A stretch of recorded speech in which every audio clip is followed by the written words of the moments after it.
In order to eject the SIM tray on OPPO Find X9, what you need to do is of course take a look at the bottom of the device where we can find the SIM tray over here, right with the hole over here on this side. And in order to eject the SIM tray, we need to use the SIM eject tool that you can find, for example, inside the box. In my case, I have my eject tool over here, and we're gonna put the eject tool into this hole in here.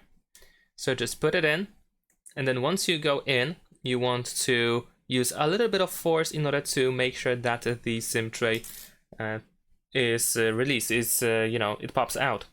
And then once that happens, you want to use your fingernails in order to completely remove the SIM tray from the phone. There we go. This is how the SIM tray looks like on this device. So over here, as you can see, we have the SIM card slot, SIM number 1, and on reverse, we have SIM number 2. However, keep in mind that in some cases, you might have just one SIM card slot. So in this case, in order to insert the SIM card, of course, we need to match the shape.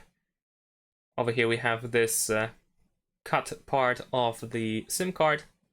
So we're gonna insert it like this in order to match the shape. Just push it in. Make sure that it is fully in, that it doesn't stick out. There we go. I'm gonna actually also insert the second SIM card, so it is pretty much the same thing. We can do the same thing. There we go. And now we're gonna insert the SIM tray back into the phone, which is really easy. Put it back in, make sure that it matches the correct side, and use your finger to push it back into its place. Make sure that it doesn't stick out or anything like that. Make sure that it is fully in to avoid causing damage to the phone. And that's it. Thanks for watching, leave a like and subscribe.